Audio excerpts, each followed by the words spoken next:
driving alone on an empty Texas FM road. 30 miles of darkness, no streetlights, just tall grass and moonlight. Suddenly, my headlights caught a man at mile marker 47. He stood still and slowly raised his hand. I almost never pick up hitchhikers after midnight, but that night I stopped. 10 minutes later, he said my name, though I never told him. And 20 minutes after that, he was gone from my truck. Yet he was still waving at me in the rearview mirror. It started after my night shift at the oil field near a small East Texas town. By 1:20 a.m. I was on that old narrow farm road, only the moon and distant ranch lights. I played low country music to stay awake. Then I saw him at mile marker 47 raising his hand. Something made me stop. He got in the passenger seat. About 55, pale face, deeply sunken eyes, old worn cowboy hat, dirty work shirt. He smelled faintly of wet dirt. "Thanks, son," he said quietly. "How far are you going?" I told him to my trailer on the ranch. Then he added, "Thanks for picking me up, Jake." I had never told him my name.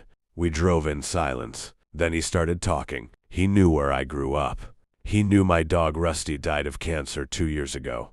He knew I fought with my father before moving here.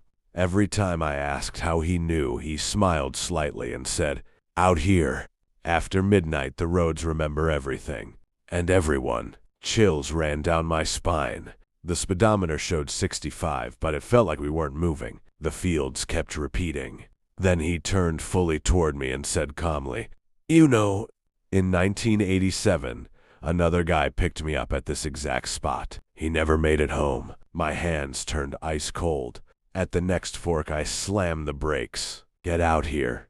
I'm not taking you further." He looked at me and whispered, "I'm already home." I turned. The seat was empty, just cold air and the smell of wet earth. In the rearview mirror, he stood in the middle of the road, lit by my taillights, slowly waving goodbye. I floored the gas until I reached my ranch. It was 3:47 a.m. I locked the door and turned on every light. On the kitchen table sat the old cowboy hat, the same one. Underneath was a note, written in my own handwriting. "Thanks for the ride, Jake. See you again after midnight at mile marker 47. Since that night, I never drive that road after midnight. And if I ever see someone on the shoulder, I just hit the gas and don't look back.